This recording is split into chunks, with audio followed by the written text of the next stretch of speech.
사랑하는 형제자매 여러분, 오늘 이 자리에 함께하게 되어 기쁘지만 솔직한 마음을 먼저 나누고 싶습니다.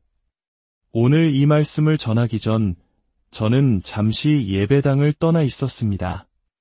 마음이 너무 무거워 도저히 이곳에 서 있을 용기가 나지 않았기 때문입니다. 지난 한 주는 제게 너무나 길고 혹독한 시간이었습니다. 지난 금요일 제 남동생에게서 전화 한 통을 받았습니다. 삼촌께서 세상을 떠나셨다는 소식이었습니다. 어떤 분들은 그저 삼촌 한 분 돌아가신 것인데 뭘 그리 힘들어하냐고 생각하실지도 모릅니다. 하지만 저에게는 그 소식이 하늘이 무너지는 듯한 충격이었습니다. 아시다시피 저는 이미 부모님과 새어머니 그리고 양가의 조부모님 모두를 먼저 떠나보냈습니다. 대학 시절에 이미 제 곁의 어른들은 대부분 하나님 곁으로 가셨지요. 그래서 또 한 분의 가족을 잃는다는 것이 익숙할 법도 한데 이번에는 달랐습니다.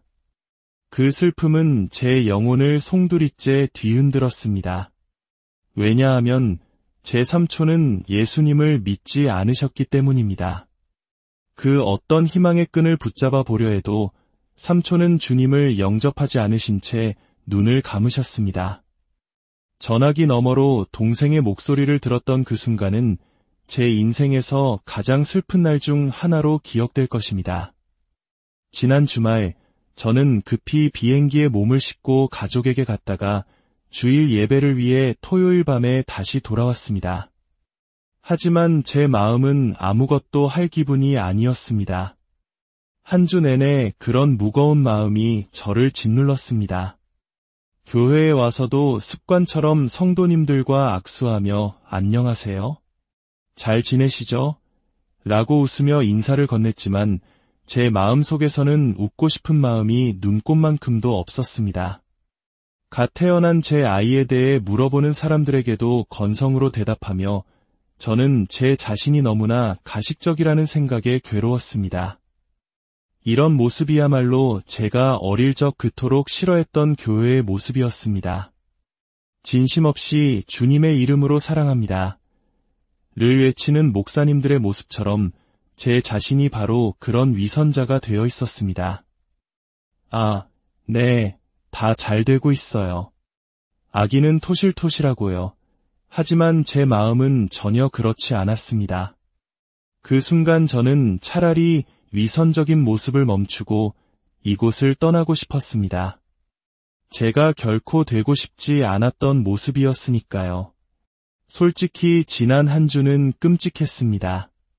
주님을 알지 못하는 사람이 죽음을 맞이했을 때 그 사실을 깊이 생각하기 시작하면 이 세상에서 겪을 수 있는 가장 비참하고 고통스러운 일이 바로 그것이라는 것을 깨닫게 됩니다. 웃음도 나오지 않고 미소 지을 기력조차 없는 그저 슬픔만이 가득한 시간이었습니다. 성경 속 나사로와 부자의 이야기가 떠올랐습니다. 지금 제 삼촌이 바로 그 부자처럼 제발 손가락에 물 한 방울이라도 찍어 제 혀를 서늘하게 해주시오라고 절규하고 있을지도 모른다는 생각에 가슴이 찢어지는 듯했습니다. 다시는 기회가 없다는 것, 그 죽음의 최종성이 저를 무너뜨렸습니다. 싸늘하게 식은 삼촌의 몸을 보며 이게 끝이구나. 이제 내가 할 수 있는 말은 아무것도 없구나 하는 절망감이 밀려왔습니다. 만약 지금 제게 가진 모든 것을 다 바쳐서라도 삼촌과 단 1시간만 이야기할 수 있는 기회가 주어진다면 저는 망설임 없이 모든 것을 내어줄 것입니다. 단 1시간이라도 돌아갈 수만 있다면. 더 가슴 아픈 사실은 제가 삼촌과 8년 동안이나 말을 섞지 않고 지냈다는 것입니다. 제가 원해서가 아니었습니다. 삼촌께서 저를 금하셨습니다. 당신 집에 오는 것도 당신과 이야기하는 것도 원치 않으셨습니다. 제 삶의 어떤 부분들을 못마땅해 하셨기 때문입니다. 불과 3주 전 저는 이런 생각을 했습니다. 이제 8년이나 지났으니 상관없어. 그냥 삼촌 댁에 찾아가자. 그리고 결심했습니다. 삼촌이 제게 어떤 비난을 쏟아내시든 제 인생의 모든 잘못을 탓하시든 그저 다 듣고 감내하자고 말입니다. 화를 낼 필요가 없었습니다.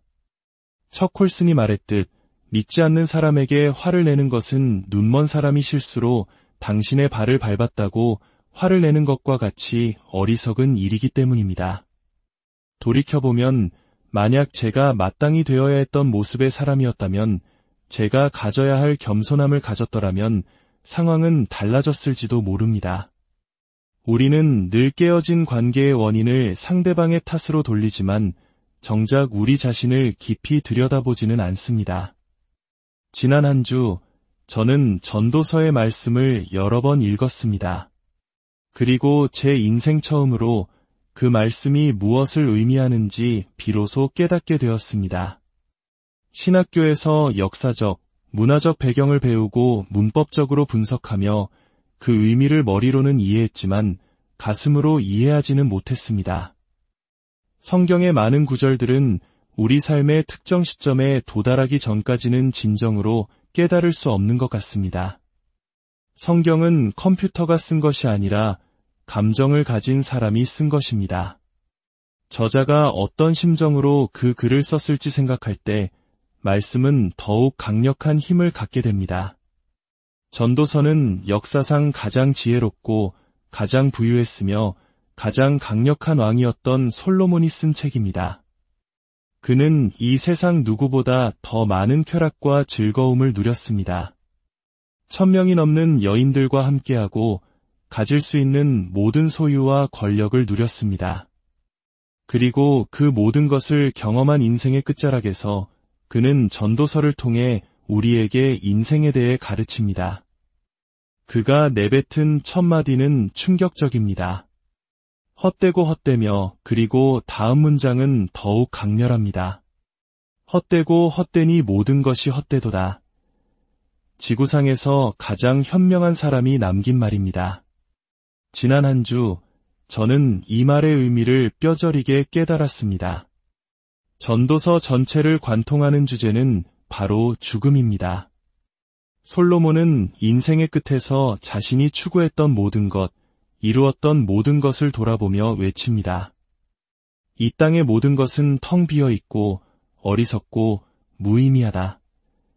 누군가가 죽음을 맞이하면 우리는 비로소 무엇이 진정으로 중요한지를 깨닫게 됩니다. 그리고 삶의 모든 것을 돌아보며 묻게 됩니다.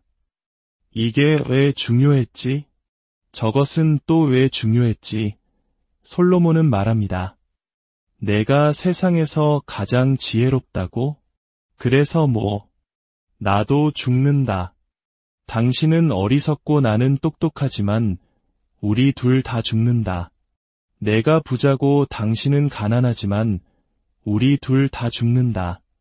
내가 죽을 때 똑똑했다는 사실이 내 죽음을 더 낫게 만드는가? 아니다. 내가 가졌던 그 모든 소유는 어디로 가는가? 결국 아무것도 중요하지 않다. 그는 죽음의 관점에서 모든 것을 바라봅니다.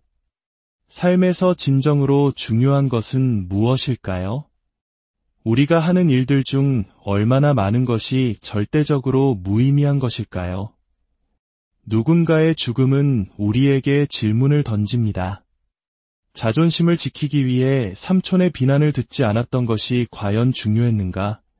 아니요, 전혀 중요하지 않았습니다. 우리는 인생에서 얼마나 많은 무의미한 일들을 하며 살아가는지를 깨닫게 됩니다. 왜 거기에 돈을 썼을까? 왜 거기에 시간을 썼을까? 이제 와 돌아보니 모든 것이 낭비처럼 느껴집니다. 전도서 7장에서 솔로몬은 역설적으로 들리는 지혜의 말들을 우리에게 전합니다. 처음 들으면 이상하게 들리지만 깊이 묵상할수록 그 안에 담긴 진리를 발견하게 됩니다. 좋은 이름이 좋은 기름보다 낫고 죽는 날이 출생하는 날보다 나으며 초상집에 가는 것이 잔치집에 가는 것보다 나으니 모든 사람의 끝이 이와 같이 됨이라 산자는 이것을 그의 마음에 둘지어다. 슬픔이 웃음보다 나음은 얼굴에 근심하는 것이 마음에 유익하기 때문이니라. 지혜자의 마음은 초상집에 있으되 우매한 자의 마음은 혼인집에 있느니라. 먼저 좋은 이름이 좋은 기름보다 낫다고 말합니다. 여기서 이름이란 단순히 불리는 명칭이 아니라 한 사람의 인격과 존재 그 자체를 의미합니다. 솔로몬은 묻습니다. 당신이 누구인가가 당신이 가진 것보다 더 중요하지 않은가? 오늘날 우리는 돈을 위해 너무나 쉽게 타협하고 진실을 외면합니다. 재물을 얻고 잃지 않기 위해 전전긍긍하며 정작 자신의 인격과 이름, 존재의 가치를 돌아보는 데는 얼마나 시간을 쓰고 있습니까? 솔로몬은 인생의 끝에서 가장 중요한 것은 바로 당신 자신, 당신의 인격이라고 간절히 외치고 있는 것입니다. 그리고 그는 말합니다. 죽는 날이 출생하는 날보다 낫다. 우리는 아기가 태어나면 잔치를 열고 선물을 주며 축하합니다. 매년 그 생일을 기념합니다. 하지만 누군가 죽으면 장례는 최대한 짧게 치르고 서둘러 일상으로 돌아가려 합니다. 그러나 솔로몬은 말합니다. 좋은 이름을 가진 자에게 죽는 날은 더 나은 날이라고. 모든 것을 세상에 남기고 떠나는 것이 아니라 하나님 안에서 가치 있는 삶을 산 사람에게 죽음은 비참한 끝이 아니라 영광스러운 시작입니다. 우리 믿는 자들이 우리의 죽음을 축복하지 못한다면 무엇을 축복할 수 있겠습니까? 제가 죽는 날 슬퍼하기보다는 잔치를 열어주십시오. 그가 그토록 가고 싶어 했던 하나님 곁으로 드디어 갔구나. 라며 서로를 위해 선물을 나누고 기뻐해 주십시오. 솔로몬의 말 중 제 마음을 가장 깊이 파고든 구절은 2절입니다. 초상집에 가는 것이 잔치집에 가는 것보다 낫다. 초상집은 슬픔과 애통이 가득한 곳입니다. 솔로몬은 그곳에 머물며 죽음에 대해 생각하는 것이 다음 파티에 가는 것보다 당신에게 더 유익하다고 말합니다. 더 재미있다는 뜻이 아닙니다. 더 선하다는 뜻입니다. 우리는 종종 재미있는 것이 좋은 것이라고 착각합니다. 솔로몬은 그 이유를 설명합니다. 모든 사람의 끝이 이와 같이 됨이라 산자는 이것을 그의 마음에 둘지어다. 초상집에 가는 것이 유익한 이유는 그곳에서 우리 자신의 운명인 죽음을 마주하게 되기 때문입니다. 차가운 관 속에 누워있는 시신을 보는 것은 즐거운 일이 아니지만 제게는 유익한 시간이었습니다. 한 줌의 흙으로 돌아갈 육신을 보며 저것이 나의 운명이다라고 깨닫게 되기 때문입니다. 마음에 두라는 히브리어의 문자적 의미는 그것을 당신의 심장에 새겨 넣어라입니다. 죽음에 대한 생각, 죽음이 당신의 운명이라는 그 지식을 당신이 결정을 내리는 삶의 중심, 즉 당신의 심장에 새겨 넣으라는 것입니다. 그리하여 모든 결정을 내릴 때마다 죽음이라는 필터를 거치게 하십시오. 내가 죽을 때 어떤 결정이 더 중요하게 여겨질까? 라고 스스로에게 물어야 합니다. 솔로몬은 계속해서 말합니다. 슬픔이 웃음보다 낫다. 누군가 울고 있으면 우리는 즉시 괜찮다고 말하며 그 눈물을 멈추게 하려 합니다. 슬픔은 잘못된 것이고 약으로라도 없애야 할 감정이라고 생각합니다. 그러나 하나님께서는 슬픔이 웃음보다 낫다고 말씀하십니다. 야고보서에서 말하듯 시련과 고난의 시간은 우리 안에 인내와 온전한 인격을 만들어내는 유익한 과정이기 때문입니다. 교회에 와서 행복한 척 얼굴에 가면을 쓸 필요는 없습니다.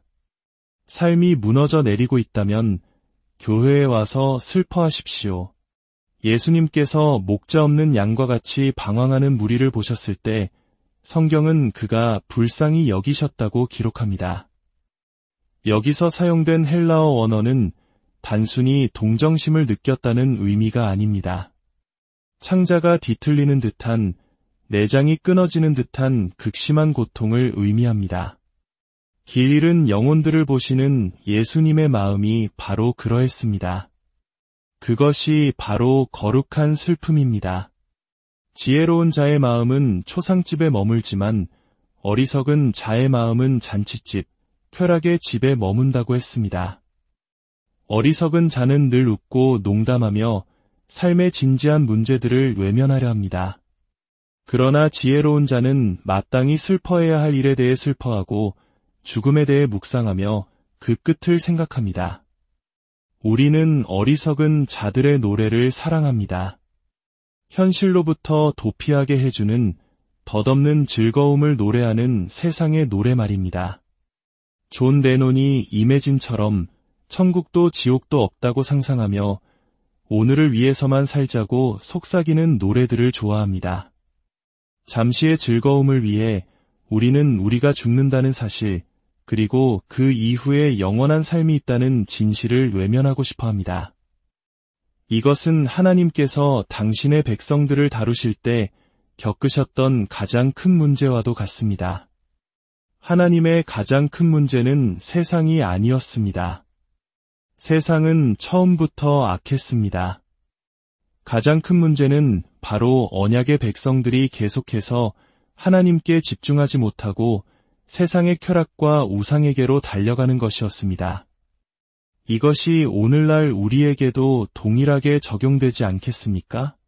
오늘날 교회의 모습을 성경에 기록한다면 그들은 안락함과 쾌락을 추구하다가 사람들이 죽어 하나님과 영원히 분리된다는 사실을 잊어버렸다고 쓰이지 않을까요? 하지만 성경에는 끝까지 그 초점을 잃지 않았던 인물들이 있습니다. 그중 한 사람이 바로 갈렙입니다. 여호수아와 함께 가나안 땅을 정탐했던 2명의 신실한 정탐꾼 중 한 명이었죠. 다른 10명의 정탐꾼이 거인들을 보고 두려워 떨 때 갈렙과 여호수아는 그들은 우리의 밥이라 외치며 믿음으로 나아갔습니다. 백성들의 불신으로 인해 그들은 40년간 광야를 헤매야 했지만 갈렙은 믿음을 잃지 않았습니다. 그리고 85세가 된 갈렙은 여호수아 앞에서 이렇게 선포합니다. 이제 보소서, 여호와께서 이 말씀을 모세에게 이르신 때로부터 이스라엘이 광야에서 방황한 이 45년 동안을 여호와께서 말씀하신 대로 나를 생존하게 하셨나이다. 오늘 내가 85세로 돼 모세가 나를 보내던 날과 같이 오늘도 내가 여전히 강건하니 내 힘이 그때나 지금이나 같아서 싸움에나 출입에 감당할 수 있으니 그날에 여호와께서 말씀하신 이 산지를 지금 내게 주소서. 얼마나 놀라운 고백입니까? 45년이라는 긴 세월 동안 그는 하나님께서 주시겠다고 약속하신 그 비전을 단 한순간도 잊지 않았습니다. 그는 여전히 주님을 위해 싸울 준비가 되어 있었습니다. 말씀을 맺겠습니다. 지난 주말 저는 아내의 할머니이신 클라라 할머니를 뵈었습니다. 92살의 연세에도 불구하고 정신이 맑고 지혜로우신 분입니다. 그분은 제게 이렇게 말씀하셨습니다. 애야, 내게 조언을 좀 구하고 싶구나. 92년의 세월을 믿음으로 살아오신 분의 그 겸손한 한마디가 제 마음을 울렸습니다. 우리는 2가지 길을 봅니다. 하나는 세상의 쾌락과 헛된 것을 좇다가 하나님 없이 생을 마감하는 길입니다. 다른 하나는 갈렙처럼, 클라라 할머니처럼 인생의 모든 풍파 속에서도 끝까지 믿음의 초점을 잃지 않고 주님과 동행하는 길입니다. 이 시간 잠시 우리의 마음을 모아 기도하기를 원합니다. 이 말씀을 듣고 계신 모든 분들 위해 하나님의 은혜와 평강이 함께하기를 소망합니다. 만약 오늘 이 메시지가 당신의 마음에 울림을 주었다면 이 말씀을 주변에 사랑하는 이들과 함께 나누어 주십시오.